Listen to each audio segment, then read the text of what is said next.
fait un petit bout. J'espère que je me suis encore comment ça marche. Bonjour tout le monde, bienvenue au podcast des Pros de Survivor, le podcast de deux frères passionnés de Survivor qui ont décidé de se partir un podcast de retour pour la saison 2 avec un peu de retard, mais bon, c'est ça la vie qui se passe. Écoute, très content de vous retrouver. J'avais vraiment hâte de vous parler de la saison 2. En fait, très content de vous retrouver. Un petit mensonge, j'aurais aimé mieux être dans la saison 2, mais bon, au moins, ça nous permet de pouvoir faire le podcast. Fait que c'est une bonne nouvelle. On encourage quand même Raph qui est là-bas. Écoute, on aurait voulu commencer plus tôt. La vie a fait qu'on était très, très occupés. Mais je pense qu'au lendemain de l'épisode 1, on était comme, man, t'as-tu vu ça n'a pas de bon sens, puis tout ça. Cette année, on va revenir avec un modèle qui est un petit peu différent. On va vous venir une fois par semaine, dans la semaine, pour vous revenir un peu sur nos impressions des derniers 7 jours environ. On va avoir peut-être une couple de nouveautés avec peut-être des participants de la saison 1. On a aussi une nouvelle mascotte avec Taro le Shiba. Je ne pense pas que vous allez le voir souvent. J'espère que vous n'allez pas l'entendre souvent. Mais bon, il est là dans notre cœur. Fait que c'est ça. On est vraiment content de recommencer là-dessus. Je pense que la chose la plus importante, c'est qu'on a une saison qui est startée. Là, on va se débarrasser du chien. Et en espérant qu'il n'y a pas tout arraché. Mettons, là, on parle d'une question hypothétique. C'est qui serait venu te voir à Survivor, ta blonde ou le chien? Écoute, honnêtement, ça aurait dû être toi, mais je pense que dans mon truc de conspiration avec mon petit chapeau d'aluminium, je pense pas qu'on aurait pu être les deux là-bas en même temps. Mais clairement, ça aurait été toi. Je m'excuse, ma merveilleuse copine. Mais bon, c'est ça. Écoute, je vais avoir une bonne chance. Puis en même temps, ce serait une. En fait, je pense pas qu'ils vont faire des family reunions. C'est pas arrivé dans les US depuis un méchant bout. Puis en même temps, je ne l'ai pas vu au Québec, mais je sais que ce serait un thrill d'une vie que tu voudrais avoir. Puis on part déjà sur une tangente par rapport. Fait qu'on va revenir sur le script ou plutôt sur le plan de cours. Fait qu'on a toute une saison. Je pense que les gens sont là pour jouer. Il y a un excellent casting cette année. Moi, la première chose, pourquoi je t'ai appelé après l'épisode 1, c'est je trouvais ça vraiment bizarre qu'il avait sorti quelqu'un de la game, là, il l'avait un peu ramené pour finalement la sortir. Après ça, on a eu quand même une couple de voyages à l'infirmerie. Je me suis rendu compte qu'avec mes recherches aussi, que dans la version US, ça arrive quand même assez souvent, c'est juste qu'ils ne le montrent pas. Fait qu'on faisait allusion un peu à Annabelle, là, on va revenir là-dessus tantôt. Mais je pense qu'on a une saison, c'est super bien parti, puis on a hâte de jaser de ça avec vous autres. Exact. Un peu comme dans toutes les saisons de télé-réalité, la deuxième saison laisse place à des participants qui ont vu une première saison. Donc, tu as un peu, depuis la fameuse année recrue, c'est des personnes qui, bon, puis on avait une très bonne saison 1. Donc, tout le monde arrive un peu avec le couteau entre les dents. Beaucoup plus de personnes qui semblent vouloir jouer dès le départ.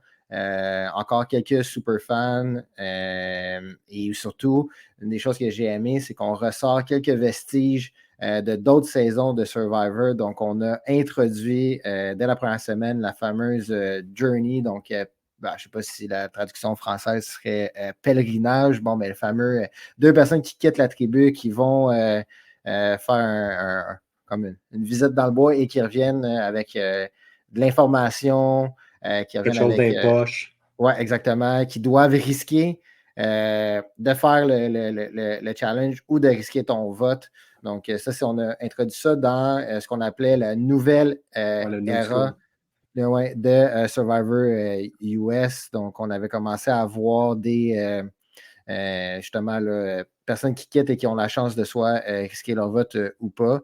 Et voter pour envoyer quelqu'un dans l'autre tribu, selon mes recherchistes, on me dit que ça avait été fait dans Survivor Australie, que c'était déjà planifié et non comme l'année passée là, de faire ce que la tribu pense éliminer quelqu'un et qui finalement se retrouve dans l'autre tribu. Là, c'était calculé. Donc, on avait déjà vu ça dans Survivor Australie. Et je trouve aussi que dès le départ, on ne semble pas avoir des plans à long terme. On parle beaucoup de semaine en semaine, comparé à l'an passé où est-ce que dès le départ, hey, moi, je veux aller à la fin avec toi. Là, on semble tous vouloir survivre une semaine à la fois. Avec qui je peux voter pour la semaine suivante? Je ne suis pas certain que c'est les grosses stratégies de saison 25 en passant, là, où on a commencé à introduire au niveau américain du voting block. Je ne suis pas sûr qu'on est rendu là, mais il y a quand même une certaine fluidité qui est un terme 2024. Mais il y a quand même une certaine fluidité au niveau des votes, puis des alliances, puis tout ça. Le Journey, c'est quelque chose qui était très américain. Même chose pour les doubles twists de Sylvain l'année passée et pour la twist de Annabelle, pas Annabelle, excusez, mais des Neiges. C'est des trucs qui ramènent de Survivor Australie, qui étaient des choses qu'on n'était pas trop habitués pour les fans de la série américaine. Là. Mais c'est ça. Et ma première question pour toi, c'est selon toi, c'est quoi ta plus grosse différence en ce moment avec la saison 1? Mais surtout, c'est qui ton JJ? JJ qui a une annonce de la cage au sport assez extraordinaire. C'est ma fête. Je pense que le monde sont arrivés pour jouer au lieu de faire la paix, puis Kumbaya, puis tout ça. On peut voir dans les différents groupes Facebook, dans les différentes publications, que les gens sont pas amers, mais ils sont quand même un peu surpris du monde qui ont le couteau d'un dent, qui sont prêts à peut-être couper la gorge de quelqu'un qui dort. Mais on voit quand même une certaine agressivité, puis qu'ils savent que ça se passe. On a changé aussi à 42 jours. J'ai hâte de voir si le monde va être encore vraiment scrap à la fin, si on peut dire ça comme ça. Mais on a déjà une saison. Côté JJ, je pense pas que ce personnage-là est. Je peux pas te le dire. Fait que tu me poses une question, je peux déjà pas répondre, ça part bien. Je sais pas c'est qui mon JJ. Je pense que Ghislain a un petit peu de JJ dans le nez. Veut pas, on l'a vu prendre le lead assez rapidement. Hey, les pratiques Mais de challenge, ça, ouais, c'est c'était quand ça. même assez intense. Hein? Puis un peu rallier les troupes. Je trouve que c'est ce côté-là, mais clairement, en tout cas, à date, on n'a pas quelqu'un qui va. On n'a pas un requin en avant avec le banc de poissons qui suit, ça c'est sûr. Pour la saison 2, on n'aura pas ça. Pas de joke de poisson. Là, tu me shootes, c'est qui JJ, mais toi, c'est qui ton Chris, mettons? Écoute, moi, mon Chris, personnage un peu loufoque, tu penses qu'il s'en va, tu sais pas où il s'en va, mais il sait exactement. Moi, j'irais avec Dominique, que la première semaine, je me suis dit, il va sûrement pas se rendre loin. Et là, de plus en plus qu'on apprend à le connaître, je me dis, ben, tu sais, c'est un peu un personnage qui joue devant tout le monde. C'est un petit peu le gars drôle. Il rassemble un peu moins que Chris, mais je pense que pour toute bonne joke à un conseil de tribu, j'irais pour Dominique. Moi, tu vois, Dominique, je le compare un peu plus à Nico. Nico du jour 1, 2 ou 3, quand il avait encore de l'énergie puis qu'il avait arrêté de peser dans le négatif. Je pense qu'il a manqué de bouffe rapidement, là, notre Nico national. Mais je pense qu'il y avait les antennes puis il était prêt à un peu masterminder les choses, Nico. C'est un peu comme ça, je vois Dominique, là, il est prêt à brasser à la soupe puis voir un peu quand tu lances des pâtes sur le mur, voir qu'est-ce qui colle. Je trouve pas qu'on a. Chris était tellement unique, je pense pas qu'on a grand personne comme lui. Moi, je trouve que André aussi, c'est un autre assembleur avec ses number one. On va revenir là-dessus tantôt. Mais moi, c'est un personnage que j'apprécie énormément. J'ai hâte de voir un peu comment il va grandir là-dedans, là, mais on va en reparler tantôt. Et évidemment, la question, c'est qui sera notre Nicolas? Dans le fond, qui gagnera Survivor? Je pense que après cette année, encore plus, c'est quasiment impossible à prédire. Je veux dire, tellement tout le monde est un peu stable en ce moment, où il y a autant de personnes en danger, mais il n'y a personne qui est extrêmement en une longueur d'avance. Et je te dirais que de semaine en semaine, les personnes qui ont une longueur d'avance ont plus de chances de se faire sortir aujourd'hui que dans la saison 1 où est-ce qu'on les laissait partir en avant, ces personnes-là. Je pense que Justin a des bonnes chances, qu'il est stratégiste, il est allumé. Mais encore une fois, je pense qu'il va avoir le spotlight sur lui, puis ça va peut-être le mettre à l'écart. Sinon, je trouve que Rick, avec son fake, pas vraiment indice d'immunité, c'était parfait. J'ai hâte de voir comment que ça se passe. Si on retourne aussi plus old school Survivor, peut-être qu'André, il y a une chance. Tu sais, d'être rassembleur, peut-être qu'il y a une bonne chance d'avoir la sympathie, pas la sympathie, mais tu sais, d'être l'ami à tout le monde. Puis c'est sûr que de dire au monde qui s'en vont, hey, tu t'en vas, ça, c'est peut-être pas la meilleure stratégie, mais pour l'instant, ça y a pas sauté au visage encore. Ouais. On va passer en revue rapidement la semaine 1, qui fait déjà quasiment 3 semaines de ça. Donc, mes premières impressions dès le départ, c'était, on ramenait un peu ça à l'ancienne, où est-ce que, bon, saison 1, historiquement, Survivor partait tout le temps sur le bateau, ramasse le plus d'objets possibles, puis on s'en va sur l'île. Là, c'est différent. On fait un peu comme un challenge. On passe à travers ça de ramasser des systèmes qui vont te servir et évidemment, l'équipe qui gagnait gardait ses systèmes pour partir. Je trouve que c'est quand même partie égale. Bon, c'est sûr que là, on a le confort chez Bayani avec Super André, Super Seb qui font des chaises, des racks à souliers, etc. Et aussi, emplacement extrêmement bizarre de Nawa pour leur hutte, d'aller mettre ça à côté d'un bayou, le fameux bayou à Dominique, justement. Mais évidemment, tu sais, quand il parlait au début, la plage a l'air drôlement faite, mais évidemment, tu sais, à côté du bayou, tu as les insectes, tu as l'humidité, tout ça. Mais là, si tu te mets trop proche. S'il y a une inondation, tu sais, des fois, dans ces coins de pays-là, là, il y a des grosses pluies et ça va déborder. Tu sais, il y a une année qui avait fait, il y avait une rivière sèche, puis il avait fait, il y a une belle ouverture, on va mettre le lit de camp là, puis là, l'eau avait parti, il était parti avec le linge, les marmites, tout. Il ne faut pas que ça réarrive. Oui, puis aussi, on a rapidement vu un contraste dans les tribus. Je trouve que tu avais Bayani qui était un peu plus soudé, famille, ensemble. Et dès le départ, chez Nawa, on sentait un peu plus de stratégie de leur côté, puis un peu plus un côté moins. On veut gagner ensemble, oui, mais déjà un peu un semblant de jeu individuel avec qui je peux m'allier pour me rendre plus loin, puis pas non plus qu'on se rende plus loin. Oui. Tu sais, je trouve aussi que l'ouverture a été un peu différente. Tu sais, avais parlé des challenges. On a vu que le monde sont sortis avec le couteau entre les dents. Olivier qui se fait voler les palmes. Puis après ça, il va bloquer un peu. Charlie qui va bloquer de manière discutable un peu l'autre équipe. Puis finalement, ça lui a nui. Je trouvais ça bizarre un peu qu'il fasse le fameux marooning ou le challenge de départ où tu ramasses la bouffe pour essayer de toffer plus longtemps. Sans être vraiment sur un bateau, mais tu sais, tout était comme pré-placé, prémédité. J'ai trouvé ça spécial un peu.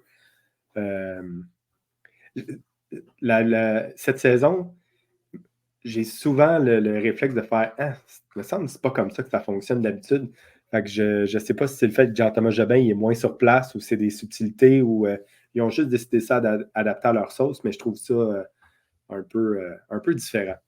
On a eu une autre affaire spéciale. On a eu le départ prémédité d'Annabelle. Annabelle qui avait été malade pendant 9 jours au total de son médicament de la malaria pour se protéger. Honnêtement, je suis surpris qu'elle s'est rendue à l'épisode. Je suis surpris qu'ils ne l'ont pas remplacée avant. On sait qu'ils ont toujours 1, 2, 3 participants de plus. Est-ce que les 2 autres se sont jamais rendus? Puis ça, c'était le 3e choix, puis ils n'ont comme pas eu le choix. Peut-être que c'est ça. Ça, c'est sûr qu'on le saura probablement jamais. Mais tu sais, partir jour 1, déjà à 19, c'est pas facile. Puis en plus, il y a quelqu'un qui s'en va de l'autre bord, puis l'autre tribu va aussi voter quelqu'un. Fait qu'ils partent à 18. En partant, ça a été un petit peu spécial. Fait que là, ça nous amène tout de suite à l'élimination de Marie-Noël. Première journée, on y va là. Comment tu as trouvé ça? L'élimination de Marie-Noël, je trouvais que c'était quasiment un copier-coller un peu de la saison 1 où est-ce qu'on était sorti tout de suite un joueur qu'on pensait qu'il allait jouer fort. Je pense que dès la première élimination, c'est un peu un. Tu te regardes autour de toi et tu te dis OK, qui c'est qu'on élimine? Je pense que les 2 choses à ne pas faire, c'est parler trop et parler trop fort, puis prendre trop de place. Bizarrement, Marie-Noël n'a pas tant fait ça. Je trouve qu'elle est quand même restée un petit peu de retrait. ce qui a un peu mené à son départ parce qu'elle n'a pas été capable d'identifier rapidement à qui se rallier. C'est simple. Son erreur, là, puis ça, il est parti deuxième vote, mais son erreur, c'est qu'elle a pointé du doigt quelqu'un de très, très, très vocal. Ouais. Fait que là, Caroline, qui était extrêmement vocale, ben, elle s'est sentie pointer du doigt parce qu'elle n'a pas pu faire le puzzle. Là, elle a signifié son mécontentement de manière assez volubile. Ouais. C'est ça qui lui a fait mal. Elle a essayé de revirer tout pour essayer de brasser la soupe puis de trouver un imité, pas un imité, mais j'ai trouvé l'indice puis tout ça. Puis en même temps, il n'y a personne qui aurait vraiment voulu la garder parce que si elle se fait voter, l'indice, ça revient en jeu de toute façon. Fait que, ouais, c'est ça. Sinon, ça ne l'a pas aidé. C'était pas un. Je pense que sûrement dans sa tête, elle se disait semaine 1, c'est un bon geste à faire, essayer d'aller brasser la soupe. Puis elle se tu le sens, tu arrives au conseil de tribu, tu te dis, écoute, il n'y en a pas 15 à voter la première semaine. Puis justement, un peu comme tu as dit, elle a pointé du doigt. Donc, une des choses à ne pas faire, c'est parler trop fort, c'est dans une position. Puis je crois aussi que un peu comme. Je pense qu'elle ne fitait pas dans Nawa, bizarrement. J'ai l'impression que dès son départ, Nawa, c'est justement un petit peu plus serré de leur côté. Et donc, après le premier dimanche, on parle la vraie semaine 1, on parle des quotidiennes. Et c'était très peaceful chez Nawa en partant, puis le monde a décidé. Caroline, elle a pointé sa flèche d'un bord. C'est sûr que le monde ne voulait pas. Ah non, moi je pense pas. Ouais. OK, c'est beau. C'est un peu ce qu'on parlait dès le début. Hein, on n'a pas pensé à est-ce que Marinelle ne va pas nous aider semaine 2, 3, 4? Non. Semaine 1, qui qu'on vote, parfait, la flèche est dirigée vers Marinelle. C'est comme si on met ça derrière nous, puis on repart. Et donc, le fameux, dès la semaine, la fin de la semaine 1, on a l'élimination de Caroline qui, dans le fond, s'est un peu jamais remis de sa bourde du challenge de la semaine 1 où est-ce qu'elle a dit le mot en C par rapport à Florence. Hey, attends, ouais. J'avais d'autres choses, celle-là, je l'avais oublié. Tu sais, je pense qu'elle n'a pas été capable elle a gardé son côté vocal, puis le fait de prendre la place, on peut dire ça comme ça. J'avais complètement oublié. Tu sais, en plus, elle a sacré après en montant de l'agressivité, puis elle a absolument rien fait pour la ralentir. Ouais. Fait que, tu sais, je pense que le courant, il donnait plus de résistance à Florence. Fait que, tu sais, d'avoir été vocal, d'avoir été négatif, d'avoir été un petit peu pointé du doigt pour cette agressivité-là. Tu sais, ça aussi, c'est quelque chose qu'on n'a jamais beaucoup vu à Survivor US. Tu sais, un beep word ou quelque chose comme ça, à part Russell puis son neveu, là, mais là, on ne va pas là. Mais en général, c'est rare que tu as vu des participants sacrés après quelqu'un d'autre montrer pas de la violence, mais de ou complètement coupé au montage aussi. C'est un moment qui aurait pu couper, tu n'aurais pu pas nous montrer ça, mais ça faisait partie de l'histoire, Caroline, qui non, c'est important. C'est ça, ça faisait partie du tout. Fait que, encore une fois, c'était un peu un vote facile. Fait que, ça les a pas tant soudés, ça les a pas tant divisés. C'est OK, la flèche, ça s'en va là, OK, c'est beau. Bien, on veut la paix, là. Elle nous amène rien. Elle ne peut pas m'amener nulle part parce qu'elle est trop vocale. Elle va probablement me mettre dans le trou plus tard. Fait que c'est beau. On avait Ghislain qui voulait travailler rapidement avec Caroline. On se sentait très proche, mais n'a pas été. Ça n'aurait pas été un bon. Travailler fort, point. Ouais, c'est ça. Et puis Caroline qui n'a pas été capable de se positionner non plus, comme on a souvent vu ça dans d'autres saisons, un peu être la maman du groupe. Je pense que c'était vraiment pas dans son caractère. Et justement, elle est rentrée là comme un bulldozer. Dans les moments marquants de la semaine, on a eu justement, là, tu l'as mentionné au début, les nombreuses visites aux médecins.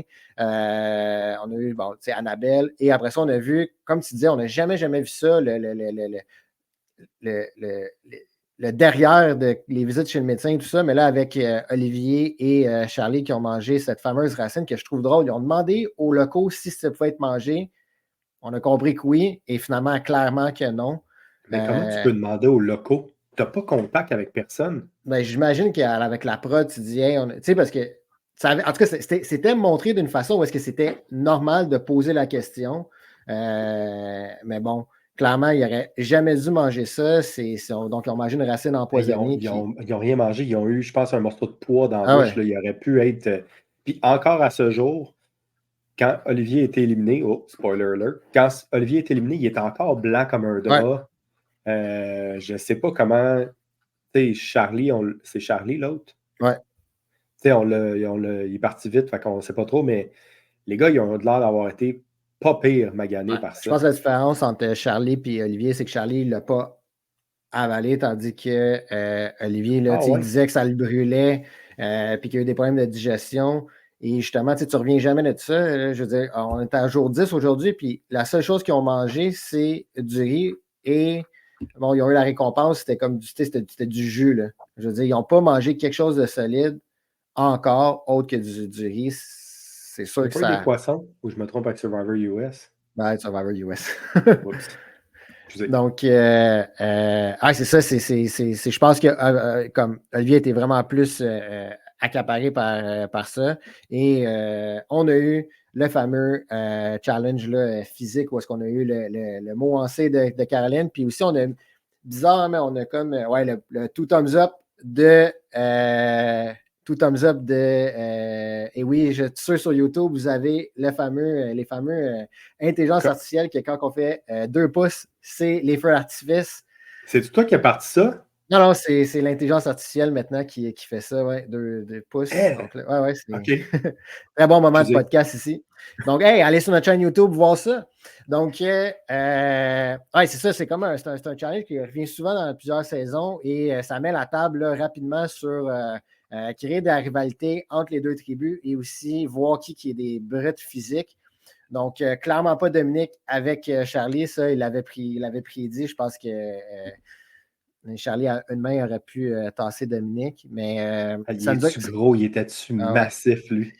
Ce que j'aime de ce type de challenge-là, c'est que ça met dès le début, ça te montre c'est qui vraiment qui a la hargne pour gagner, qui va se pousser jusqu'au bout physiquement. Donc, ça de le monde aussi. Oui, exactement. Dans les tribus, c'est sûr que quand tu reviens, tu travailles en équipe, tu travailles physique, directement contre deux autres personnes. Donc, c'est sûr que ça tisse des liens plus rapidement là, que d'autres challenges.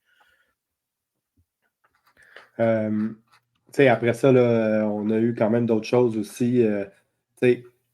Ça nous amène sur le reste de la semaine. On a eu la fameuse journey. Puis là, honnêtement, j'ai mes notes. Puis là, je suis complètement mêlé avec ce qui s'est passé sur Survivor US puis Survivor.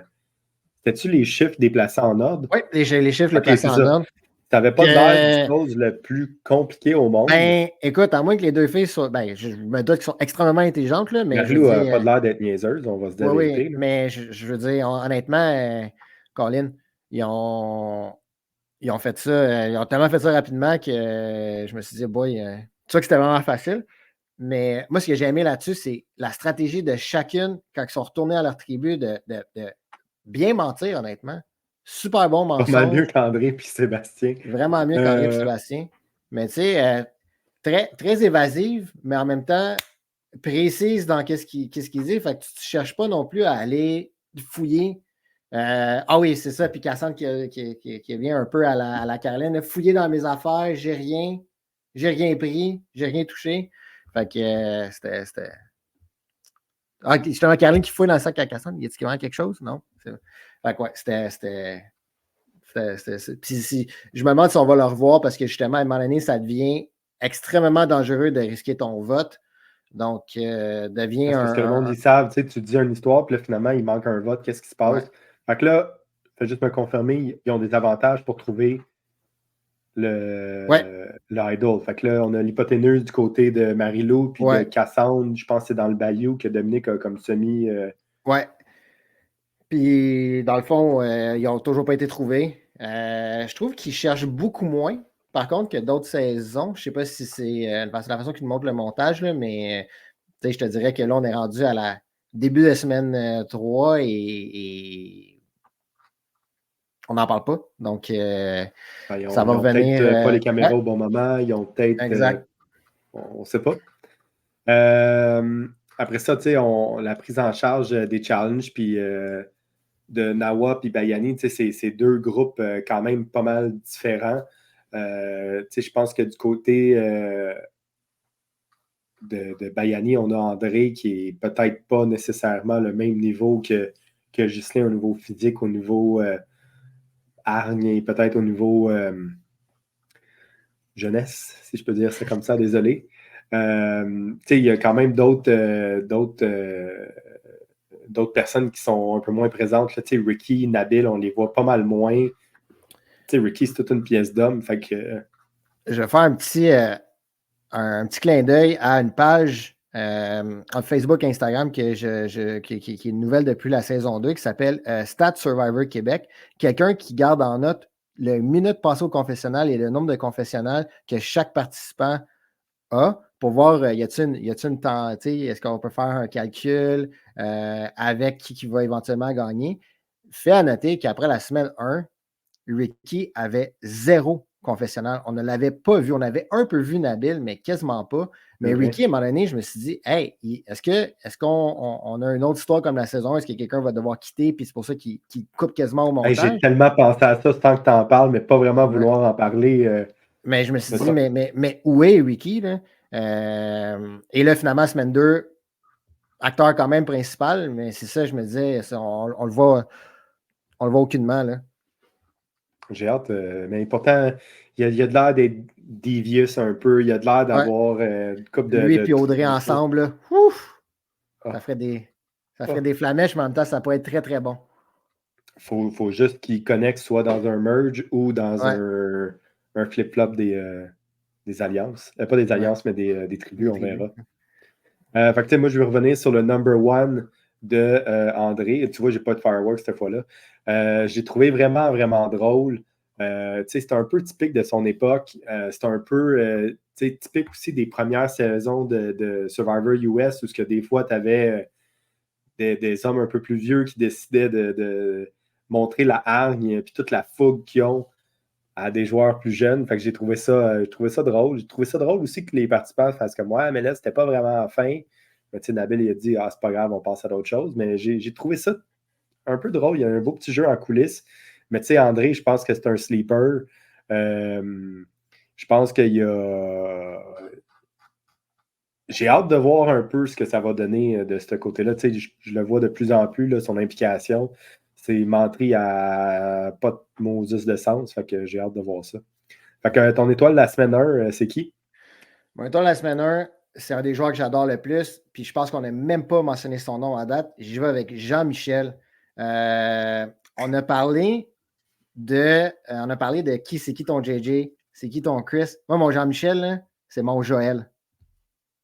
Fan de Survivor, mais un petit peu à l'inverse de Joël, réussit à, avec tout mon respect, Joël, Jean-Michel a réussi à se la fermer quand il faut. Tu le vois qu'il veut être leader, tu vois qu'il veut prendre la place, puis je pense qu'il réussit à être assez low-key, assez en retrait pour ne pas paraître aussi fort. On ne l'a pas entendu mentionner par Ricky, Nabil, Justin. Il n'y a personne qui se dit « Hey, ce gars à côté de moi, il est donc bien fort. » Et c'est mon étoile de la semaine simplement par le fait qu'il a réussi à survivre jusqu'à date, puis selon moi, est en très bonne posture.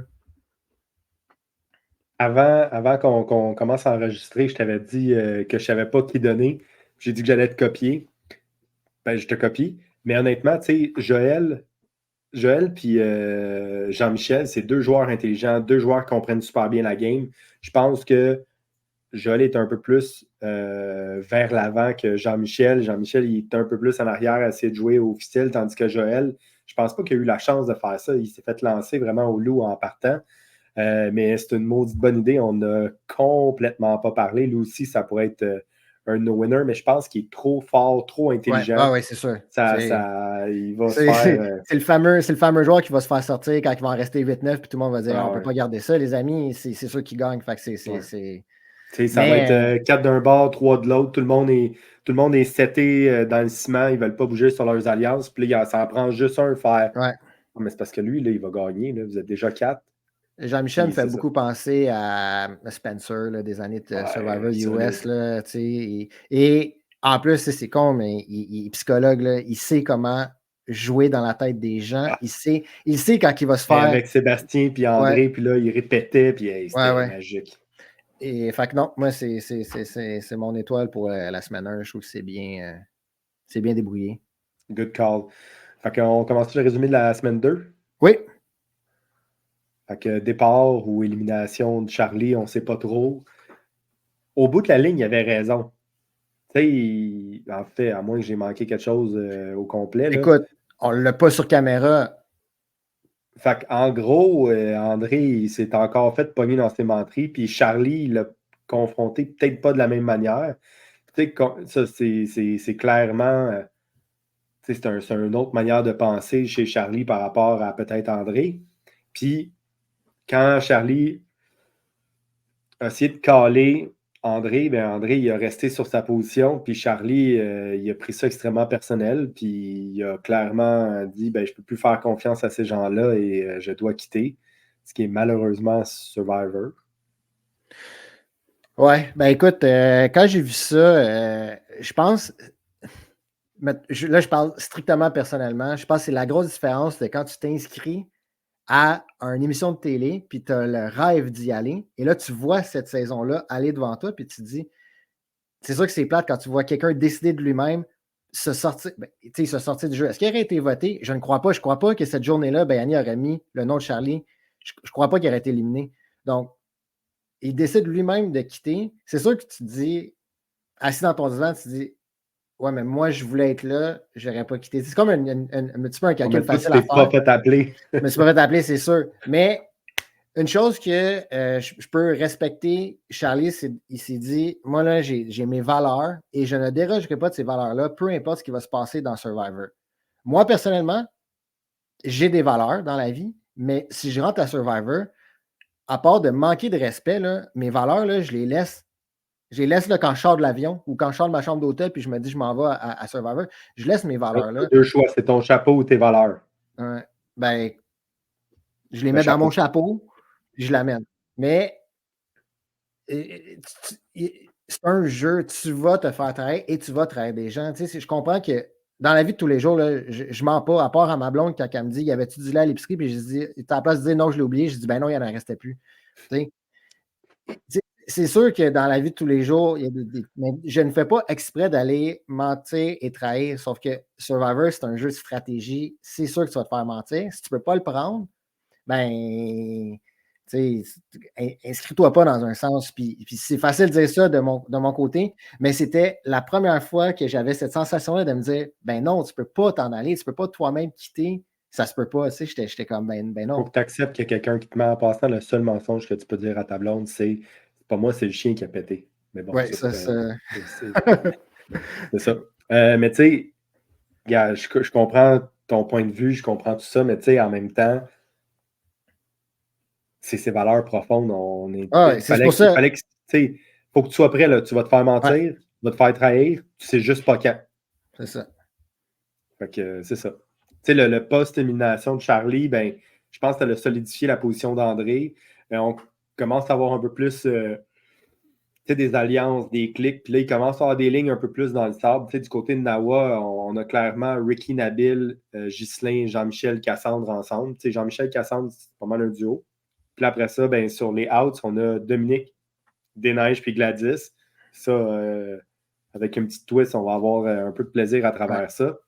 Du côté de Puis, Bayani, vas-y. puis quand on parlait de bloc tantôt, puis on parlait de voter de semaine en semaine, tu as Jean-Michel Cassandre qui est un duo.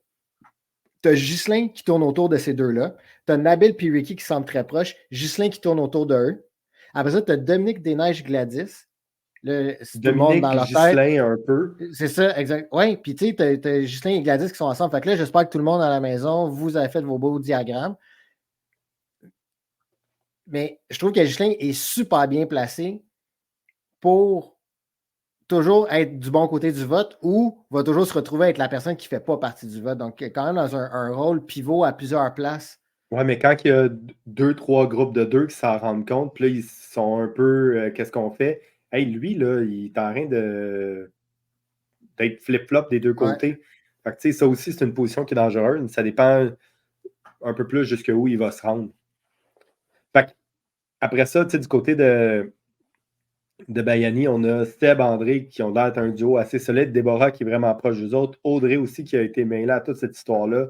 Je pense qu'elle s'est un peu plus fusionnée, c'est pas le bon terme, mais elle s'est un peu plus collée sur eux autres. Après ça, de l'autre bord, tu as Florence, Marie-Lou, Raph.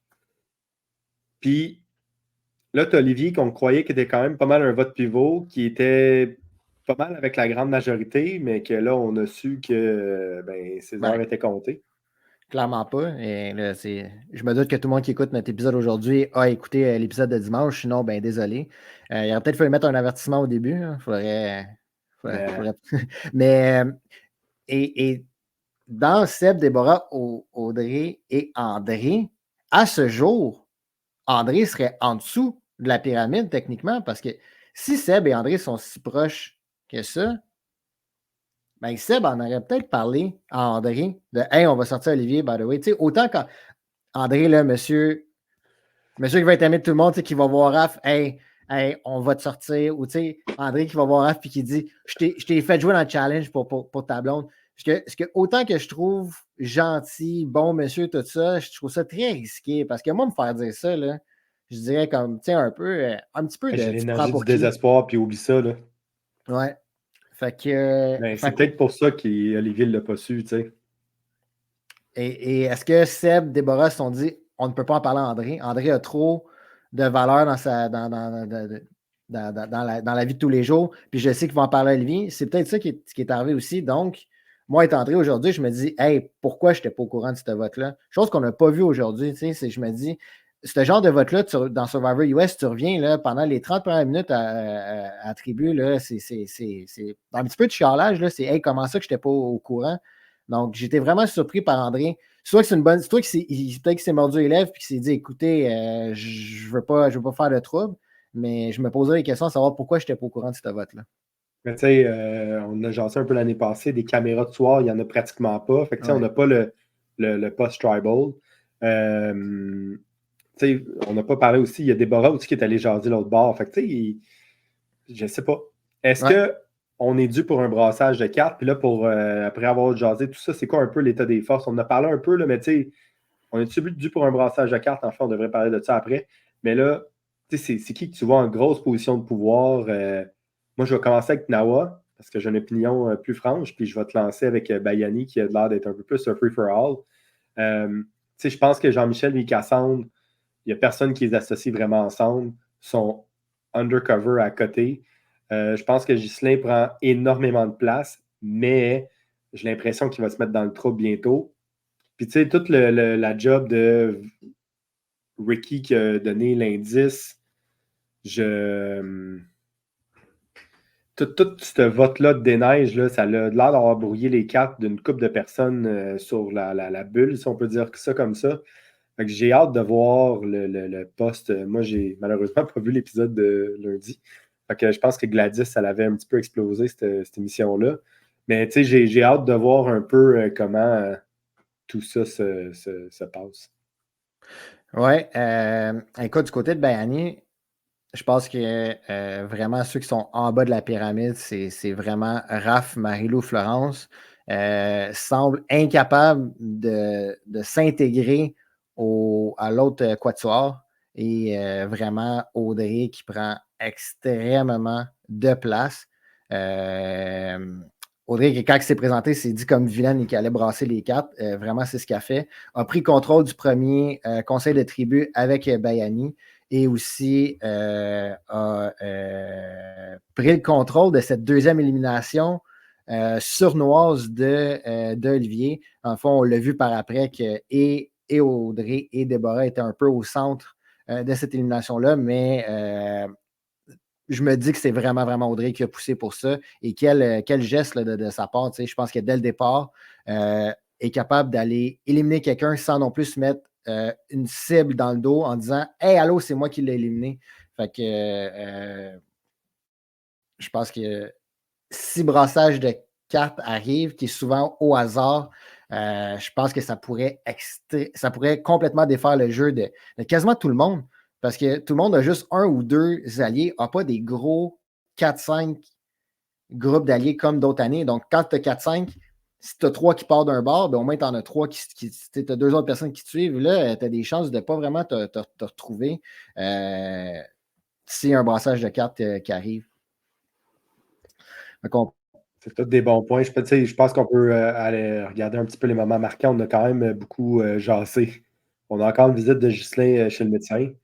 Intraveineuse, déshydratation. Ça aussi, c'est quelque chose qu'on ne voyait pas énormément, mais bon, c'est des choses qui arrivent. La fameuse rencontre au sommet de Jean-Michel puis Ghislain puis André puis Seb.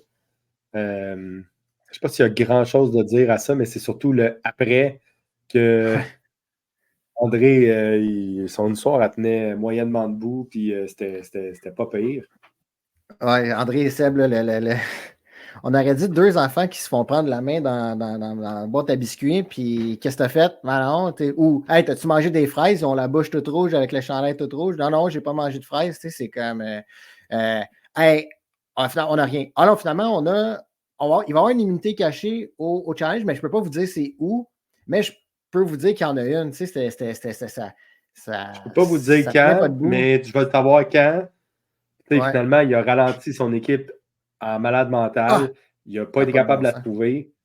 Ça a été. Ça n'a pas été facile. Drôlement, bon. Florence, qui est passée par après, a mis la main quasiment plus proche de l'indice que Seb lui-même. Là, donc, les indices cachés, là, en passant, ils aiment ça souvent les mettre en dessous des différents. Des différents pas produits, mais construction ou challenge, parce que ça donne toujours des belles zones de caméra. Fait que l'équipe de prod a fait une super belle job. Malheureusement, ils ne l'ont pas trouvé. Oui, exact.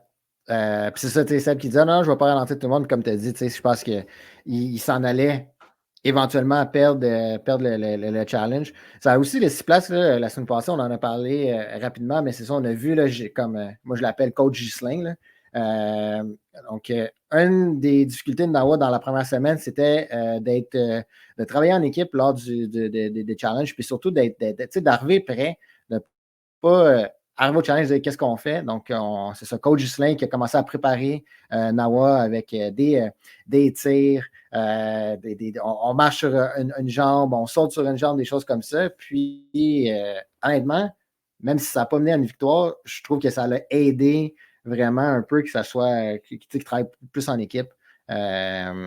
Puis finalement, c'est quand même. Ils étaient plus organisés, mais ils ont fini par perdre quand même contre Bayani. Après ça, post-challenge, il faut se préparer à l'élimination. On commence à flipper un peu du côté stratégie. On commence pour la première fois à vraiment voir. Ils sont pas sûrs sur qui va s'en aller. Je pense qu'on a quand même beaucoup on a beaucoup d'options. On ne sait pas exactement qui va s'allier avec qui. On voit que Ricky et Nabil, ils essaient vraiment de ramener Ghislain de leur côté. Puis Jean-Michel et Cassandre, ils veulent qu'ils soient fidèles à eux autres. Fait que, on ne sait pas trop. De l'autre côté, on a Gladys Desneiges puis Dominique qui essaient vraiment le tout pour essayer de viser la flèche sur Ricky, qui commence à peut-être sentir la soupe chaude, veut pas. C'était pas super clair dans tout ça. Fait que, on commence le conseil. Gladys, elle arrive avec le couteau des dents, les feux dans les yeux et tous les autres images qu'on peut essayer de trouver. En plein milieu du conseil, elle se lève, puis elle commence à genre, en passant, j'ai fait des recherches là-dessus. Quand c'était Mark Burnett, le producteur, c'était interdit. Ouais. Puis après ça, du moment que Jeff Probst a pris les rênes ou a racheté, on ne saura probablement jamais, là. Mais du moment que Jeff Probst a eu la main bise sur tout ça, il a permis un peu plus le free-for-all. Fait que, Gladys, elle a essayé de revirer ça. J'allais dire Jeff, mais plutôt Patrice, qui commence à voir un peu que ça dandine, puis c'est pas trop. Il dit en passant, on jase, là. Mais mettons qu'il y a une twist à soir, puis que la personne que vous votez s'en va pas vraiment, mais elle s'en va l'autre bord. Là, tout le monde a un peu changé d'idée. Ricky qui commençait à sentir dans la soupe chaude. En fait, tout le monde qui était le bottom 4 ou 5 se sont portés volontaires. Par rapport à ça, je trouve bizarre. Saison 1, qu'est-ce que je vous disais? Tu ne veux jamais quitter ta tribu. Fait que si tu es en bas, puis tu es déjà. Autant que oui, tu te dis, je suis en bas, je suis en difficulté, je vais aller de l'autre côté, extrêmement risqué. Parce que tu vas de l'autre côté, tu peux juste te faire sortir super rapidement. Mais plus que ça, tu quittes ta tribu, même si tu reviens, tu perds une semaine avec eux. Donc, tu perds de tisser les liens puis de créer tes alliés. Survivor, JC. Ouais, mais c'est vrai, 3 jours, mais c'est beaucoup. Donc, tu sais, tu quittes ta tribu, tu reviens, tu sais pas ce qui s'est passé, tu vas manquer de l'information. Fait que je trouvais ça drôle. Puis j'ai trouvé ça drôle aussi que même Jean-Michel voulait y aller. Tu sais, Jean-Michel se propose, il dit, moi, je vais y aller. Puis même David était comme, moi, je vais y aller. Mais les gars, vous êtes en super bonne posture, restez où ce que vous êtes. Tu sais, des fois, le statu quo, c'est bon aussi, là. Donc, c'est ça, j'ai trouvé ça bizarre, les gens qui se proposaient. Tu sais, je ne pensais pas que c'était une bonne chose nécessairement d'aller voir de l'autre côté, là. Fait que, tu sais, Des-Neiges, Des-Neiges a été sortie de la tribu, quand même relativement heureux de tout ça. Elle arrive, c'est drôle parce qu'elle a dormi de son bord, Ouais, puis ça elle a aussi. changé le lendemain. Ça aussi, c'était spécial. Tu sais, je pense que dans tout ça, elle a vraiment bien joué proche de ses cartes, assez ouvert. Elle a ouvert son jeu sans vraiment tout dire qu'est-ce qu'elle voulait de manière honnête. Puis elle n'a pas parlé du fait qu'elle retournait l'autre bord après. Puis, tu sais, elle a bien préparé ça avec Nawa qui allait arriver au challenge puis être surpris. Ah, wow, qu'est-ce que tu fais là? Tu sais, contrairement. André et Seb prenaient des cours de Des-Neiges sur cours de comédien, cours de mensonge et tout ça. Mais tu sais, c'est ça, elle a comme bien préparé tout le scénario et je pense qu'elle elle a très bien fait ça d'arriver, de dire écoutez, ils viennent me sortir, je suis arrivé ici, je veux vous aider, c'est comme où est-ce que je peux me positionner? C'est ça. Je trouve qu'elle a été extrêmement agile socialement pour bien se placer. Tu sais, André, je pense que dès le départ, on l'entend et il dit, ça, on l'a entendu à la caméra, il dit, on la sort, tu sais, c'est comme si le vote facile. Puis rapidement, elle a pu se positionner avec Audrey de dire, hey, comment je peux vous aider? Puis Audrey qui a saisi sa chance de dire, hey, toi, tu peux nous aider, puis on peut sortir Olivier. Donc, elle a bien fait ça. On a aussi on a vu le challenge de traîner la brouette là, à travers le parcours. Et ce qui m'a marqué de ce challenge-là, c'est à quel point que Gladys, elle ne tenait pas vraiment la brouette, mais tu sais, Ghislain Elle et ouvrait le chemin. Ricky. Oui, mais écoute, ils ont tellement bien manœuvré ça. Puis en même temps, ça lui permettait d'aller déjà préparer à défaire les nœuds. Donc, Alors, c'était quand même une bonne stratégie. Moi, qu'est-ce qui m'a impressionné le plus, me semble, c'est Nabil qui a pété le poteau en frappant la pancarte. ouais. J'étais comme, Ah, oh! ah ouais, puis en tout cas, tous ceux qui habitent au Québec, ça a l'air qu'il y a averse de sacs de sable. On entend toujours celui d'Olivier qui tombe. Il tombe. Écoute, il y en a lancé un là, dans la jungle. Je pense que ça a peut-être fait un alerte un tir aux roquettes. Je ne sais pas trop, Il là, a mais. peut-être tué des animaux, là, pour Ouais, vrai, ouais. là, il était off, là. Ouais. Ouf! Fait que je pense qu'il n'y en a pas un de Bayani qui a vraiment passé, qui est passé proche. Puis l'autre chose aussi, j'ai trouvé quand même drôle, c'est, tu sais, rapidement, ils ont décidé d'asseoir Des-Neiges. Côté physique, je peux comprendre que ils Mais sont en fait, peut-être dit, ils connaissaient peut-être pas ses forces et faiblesses, fait qu'ils ils ont été avec qu'est-ce qu'il allait, ouais, mais il y a eu un certain jugement ou certain de hey, non, toi, tu y vas pas, là. ouais, c'est ça. Puis tu sais, en même temps, la raison pour laquelle je dis ça, c'est que ça aurait pu rapidement créer cette fameuse ligne dans le sable-là, puis dire, hey, t'es pas avec nous, tu sais. Puis Mhm. bon, finalement, c'était pas dangereux, mais ça aurait pu mener à un revirement La de mettre de situation. côté. Oui, exactement. Et là, finalement, on passe au blindside d'Olivier. Ça a été le premier wow de la saison. Puis là, je vais faire un petit clin d'œil. Vous voyez, sur YouTube, allez sur YouTube, vous voyez mon chandail. Hein? Et là, je vais aller à l'envers. Déjà, j'ai de la misère à aller tout court. Ça dit je ne suis pas différent, je suis unique. On salue Sango qui, avec sa chaîne Twitch, fait des en direct. Et hier, il était avec Chris pour écouter et leur réaction était là, c'était du bonbon de voir leur réaction. Les deux, là, wow, c'est Olivier qui sort. Comme ouais, c'est ça. Je pense qu'on peut dire vraiment un un premier gros coup de la saison là, de sortir Olivier comme ça. Puis vraiment, comment ça a été fait. Là, j'ai regardé le Survivor en prolongation et il mentionnait qu'un vote, il s'est dit ah, c'est pas grave, c'est Raph. Puis là, au deuxième, il dit ça a chauffé dans mon cœur parce qu'il dit ah, shit, c'est moi. Donc, la production a super bien fait le montage. Ouais. Je pense que ça s'est décidé relativement dernière minute. Ça se préparait, mais tu sais, ça c'est jamais fini tant que c'est pas fini. C'était ça. Moi, j'adore ça dans Survivor quand ils font ça. Quelqu'un qui sort un idole, puis tu dis ah, il l'avait trouvé, puis là, finalement, tu vois qu'ils t'ont caché ça. Puis évidemment, c'est ça. On en parlait au début, c'est vraiment Audrey et Déborah qui sont allés chercher Raph. Puis j'ai trouvé ça aussi, ils l'ont mentionné. Jean-Thomas mentionnait ça dans Survivor en prolongation. Je suis extrêmement d'accord avec lui. Très risqué de le dire à Raph parce que Raph aurait pu se retourner vers Olivier et le dire. Puis techniquement, il n'y avait pas besoin du vote de Raph pour sortir Olivier. Il était un petit peu une préparation aussi de si quelqu'un sortait un idole. Donc, je pense que c'est pour une des premières fois un vrai de vrai vote stratégique pour être prêt à toute éventualité arriver au conseil de tribu. Ah, mais en même temps, si Raph essayait de flipper ça faisait beaucoup de votes à flipper. Puis tout le monde aurait pu rapidement faire non, fuck le plan, là. C'est trop compliqué. Ça commence à être risqué, on sort Raph. Raph, c'est un fin renard, donc c'est quand même intéressant. Je pense que Raph, avec ses acolytes, là, Florence et Marie-Lou, pourrait éventuellement être dangereux. C'est un gros contraste d'âge aussi chez Bayani.